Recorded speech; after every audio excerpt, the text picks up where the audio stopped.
जय माता की। आप सभी का हमारे YouTube चैनल में बहुत बहुत स्वागत है। आप सभी भक्त प्रेमियों को शारदीय नवरात्रि की बहुत बहुत हार्दिक शुभकामनाएं। माता रानी की कृपा आपके ऊपर निरंतर बनी रहे। माँ पराम्बा जगदम्बा आपके ऊपर अपनी पूर्ण कृपा बनाए रखे, यही हमारी माता रानी से प्रार्थना है। आपके घर में हमेशा सुख समृद्धि का वास रहे, ऐसी मंगल कामना करते हुए आइए आज आप सुनेंगे नवरात्रि के दिनों में इस कथा का पाठ अवश्य करना चाहिए। मित्रों, आइए कथा प्रारंभ करते हैं। जयंती मंगला काली भद्रकाली कपालिनी दुर्गा क्षमा शिवा धात्री स्वाहा सुधा नमोस्तुते।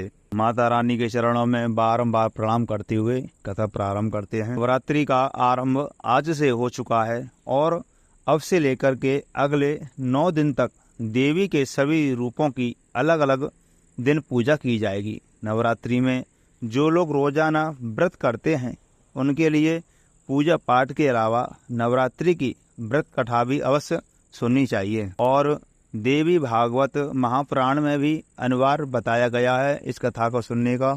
के अनुसार नवरात्रि के व्रत की पूजा तभी पूर्ण मानी जाती है जब आप इस व्रत कथा को सुनें।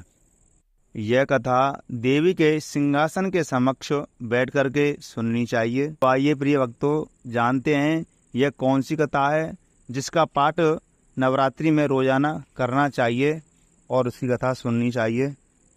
तो आइए मित्रों, कथा प्रारंभ करते हैं। बोलिए सांचे दरबार की जय। एक समय बृहस्पति जी ब्रह्मा जी से बोले, हे ब्रह्मन श्रेष्ठ, चैत्र व आश्विन मास के शुक्ल पक्ष के नवरात्र का व्रत और उत्सव क्यों किया जाता है? इस व्रत का क्या फल है? इसे किस प्रकार करना उचित है? पहले इस व्रत को किसने किया, सो कृपा करके विस्तार से हमें पूरी जानकारी बताइए। बृहस्पति जी का ऐसा प्रश्न सुनकर के ब्रह्मा जी ने कहा, हे बृहस्पति, प्राणियों के हित की इच्छा से तुमने बहुत अच्छा प्रश्न किया है। जो मनुष्य मनोरथ पूर्ण करने वाली दुर्गा, महादेव, सूर्य और नारायण का ध्यान करते हैं, वे मनुष्य धन्य हैं। इस नवरात्र व्रत संपूर्ण कामनाओं को पूर्ण करने वाला है। इसके करने से पुत्र की कामना वाले को पुत्र, धन की लालसा वाले को धन, विद्या की चाहना वाले को विद्या और सुख की चाहना वाले को सुख मिलता है। इस व्रत को करने से रोगी मनुष्य का रोग दूर हो जाता है, मनुष्य की संपूर्ण विपत्तियां दूर हो जाती हैं और घर में समृद्धि की वृद्धि होती है। बंध्या को पुत्र प्राप्त होता है, समस्त पापों से छुटकारा मिल जाता है और मन का मनोरथ सिद्ध हो जाता है। जो मनुष्य इस नवरात्र व्रत को नहीं करता वह अनेक दुखों को भोगता है और कष्ट व रोग से पीड़ित होकर के अंगहीनता को प्राप्त होता है। उसके संतान नहीं होती और वह धन धान्य से वंचित हो भूख और प्यास से व्याकुल होकर के घूमता फिरता रहता है तथा संज्ञाहीन हो जाता है। जो सधवा स्त्री इस व्रत को नहीं करती वह पति सुख से वंचित होकर के नाना दुखों को भोगती है। यदि व्रत करने वाला मनुष्य सारे दिन का उपवास न कर सके तो एक समय भोजन करे और 10 दिन बांधवों सहित नवरात्र व्रत की कथा श्रवण करे। हे बृहस्पति, जिसने पहले इस व्रत को किया है वह कथा मैं तुमसे सुनाता हूँ। तुम सावधान होकर के सुनो। इस प्रकार ब्रह्मा जी का वचन सुनकर के बृहस्पति जी बोले, हे ब्राह्मण, मनुष्यों का कल्याण करने वाले इस व्रत के इतिहास को मेरे लिए कहो। मैं सावधान होकर के सुन रहा हूँ। आपकी शरण में आए हुए मुझ पर कृपा करो। ब्रह्मा जी बोले, प्राचीन काल में मनोहर नगर में पीठत नाम का एक अनाथ ब्राह्मण रहता था। वह भगवती दुर्गा का भक्त था। उसके संपूर्ण सद्गुणों से युक्त सुमति नाम की एक सुंदर कन्या उत्पन्न हुई। वह कन्या सुमति अपने पिता के घर बाल काल में अपनी सहेलियों के साथ क्रीड़ा करती हुई इस प्रकार बढ़ने लगी जैसे शुक्ल पक्ष में चंद्रमा की कला बढ़ती है। उसका पिता प्रतिदिन जब दुर्गा की पूजा करके होम किया करता वह उस समय नियम से वहां उपस्थित रहती। एक दिन सुमति अपनी सखियों के साथ खेल में लग गई और भगवती के पूजन में उपस्थित नहीं हुई। उसके पिता को पुत्री की ऐसी असावधानी देखकर क्रोध आ गया और वह पुत्री से कहने लगा, अरे दुष्ट पुत्री, आज तूने भगवती का पूजन नहीं किया, इस कारण मैं किसी कुष्ठ रोगी या दरिद्र मनुष्य के साथ तेरा विवाह करूंगा। पिता का ऐसा वचन सुनकर के सुमति को बड़ा दुख हुआ और पिता से कहने लगी, हे पिताजी, मैं आपकी कन्या हूँ तथा सब तरह आपके अधीन हूँ। जैसी आपकी इच्छा हो वैसा ही करो।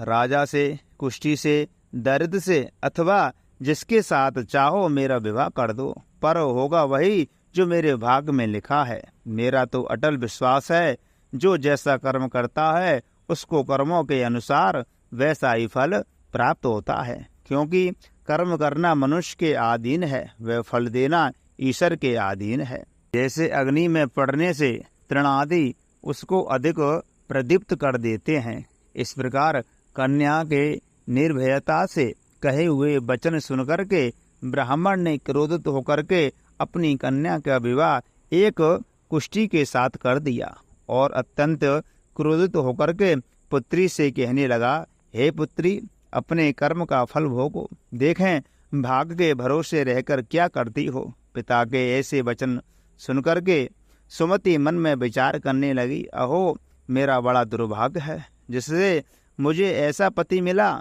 इस तरह अपने दुख का विचार करती हुई वह कन्या अपने पति के साथ वन में चली गई और डरावने कुशायुक्त उस निर्जन वन में उन्होंने वह रात बड़े कष्ट से व्यतीत की।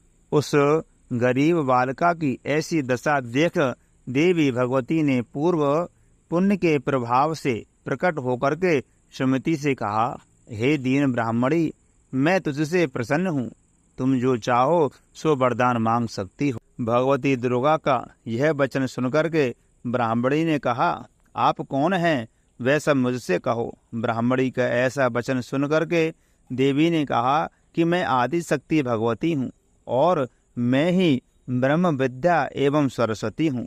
प्रसन्न होने पर मैं प्राणियों का दुख दूर करके उसको सुख प्रदान करती हूँ। हे ब्राह्मणी, मैं तुझ पर तेरे पूर्व जन्म के पुण्य के प्रभाव से प्रसन्न हूँ। तुम्हारे पूर्व जन्म का वृत्तांत सुनाती हूँ, सुनो। पूर्व जन्म में निषाद भील की स्त्री थी और अति पतिव्रता थी। एक दिन तेरे पति निषाद ने चोरी की। चोरी करने के कारण तुम दोनों को सिपाहियों ने पकड़ लिया और ले जाकर के जेल खाने में कैद कर दिया। उन लोगों ने तुझको और तेरे पति को भोजन भी नहीं दिया। इस प्रकार नवरात्र के दिनों में तुमने ना तो कुछ खाया और ना ही जल ही पिया। इस प्रकार 9 दिन तक नवरात्र का व्रत हो गया। हे ब्राह्मणी, उन दिनों में जो व्रत हुआ उस व्रत के प्रभाव से प्रसन्न होकर के मैं तुझे मनोवांछित वर देती हूँ। तुम्हारी जो इच्छा हो सो मांग लो। इस प्रकार दुर्गा के वचन सुनकर के ब्राह्मणी बोली, अगर आप मुझ पर प्रसन्न हो तो हे दुर्गे, मैं आपको प्रणाम करती हूँ। कृपा करके मेरे पति का कोढ़ दूर करो। देवी ने कहा, उन दिनों तुमने जो व्रत किया था उस व्रत का 1 दिन का पुण्य पति का कोढ़ दूर करने के लिए अर्पण करो। उस पुण्य के प्रभाव से तेरा पति कोढ़ से मुक्त हो जाएगा। ब्रह्मा जी बोले। इस प्रकार देवी के वचन सुनकर के वह ब्राह्मणी बहुत प्रसन्न हुई और पति को निरोग करने की इच्छा से जब उसने तथास्तु ठीक है ऐसा वचन कहा, तब उसके पति का शरीर भगवती दुर्गा की कृपा से कुष्ठ रोग से रहित होकर के अति कांतिवान हो गया। वह ब्राह्मणी पति की मनोहर देह को देख करके देवी की स्तुति करने लगी। हे दुर्गे, आप दुर्गति को दूर करने वाली, तीनों लोकों का संताप हरने वाली, समस्त दुखों को दूर करने वाली, रोगी मनुष्य को निरोग करने वाली, प्रसन्न को मनोवांछित बल देने वाली और दुष्टों का नाश करने वाली जगत की माता हो। हे अम्बे, मुझ निरपराध अबला को मेरे पिता ने कुष्ठी मनुष्य के साथ विवाह करके घर से निकाल दिया। पिता से तिरस्कृत निर्जन वन में विचर रही हूँ। आपने मेरा इस विपदा से उद्धार किया है। हे देवी, आपको बारंबार प्रणाम करती हूँ, मेरी रक्षा करो। ब्रह्मा जी बोले, हे बृहस्पति, उस ब्राह्मणी की ऐसी स्तुति सुनकर के देवी बहुत प्रसन्न हुई और ब्राह्मणी से कहा, हे ब्राह्मणी, तेरे उदालय नामक अति बुद्धिमान, धनवान, कीर्तिवान और जितेंद्रिय पुत्र शीघ्र उत्पन्न होगा। ऐसा वर प्रदान करके देवी ने ब्राह्मणी से कहा कि हे ब्राह्मणी, और जो कुछ तेरी इच्छा हो वह मांग लो। भगवती दुर्गा का ऐसा वचन सुनकर के सुमति ने कहा कि हे भगवती दुर्गे, अगर आप मुझ पर प्रसन्न हैं तो कृपा करके मुझे नवरात्र व्रत की विधि और उसके फल का विस्तार से वर्णन करें। इस प्रकार ब्राह्मणी के वचन सुनकर के दुर्गा ने कहा, हे ब्राह्मणी, मैं तुम्हें संपूर्ण पापों को दूर करने वाले नवरात्र व्रत की विधि बतलाती हूँ, जिसको सुनने से मोक्ष की प्राप्ति होती है। आश्विन मास के शुक्ल पक्ष की प्रतिपदा से लेकर के 9 दिनों तक विधि पूर्वक व्रत करें। यदि दिन भर का व्रत न कर सकें तो एक समय भोजन करें। विद्वान ब्राह्मणों से पूछ करके घट स्थापन करें और वाटिका बना करके उसको प्रतिदिन जल से सींचें।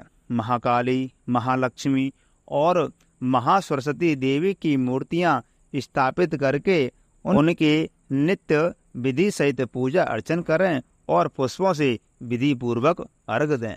बिजौरा के फल से अर्घ देने से रूप की प्राप्ति होती है। जायफल से अर्घ देने से कीर्ति, दाख से अर्घ देने से कार्य की सिद्धि होती है।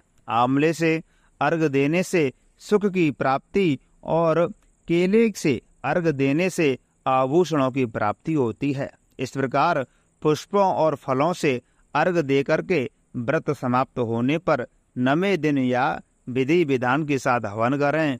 खाड़, घी, गेहूं, शक्कर, जौ, तिल, बेलपत्र, नारियल, दाख और कदम आदि से हवन करें।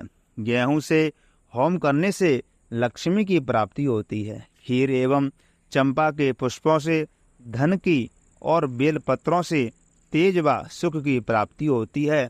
आंवले से कीर्ति की प्राप्ति होती है और केले से पुत्र की, कमल से राज सम्मान की और दाखों से संपदा की प्राप्ति होती है। खांड, घी, नारियल, शहद, जौ और तिल तथा फलों से होम करने से मनोवांछित वस्तु की प्राप्ति होती है। व्रत करने वाला मनुष्य इस विधि विधान से होम करके आचार्य को अत्यंत नम्रता के साथ प्रणाम करे और यज्ञ की सिद्धि के लिए उसे दक्षिणा अवश्य दे। इस प्रकार बताई हुई विधि के अनुसार जो व्यक्ति व्रत करता है उसके सब मनोरथ सिद्ध होते हैं। इसमें तनिक भी संदेह नहीं है।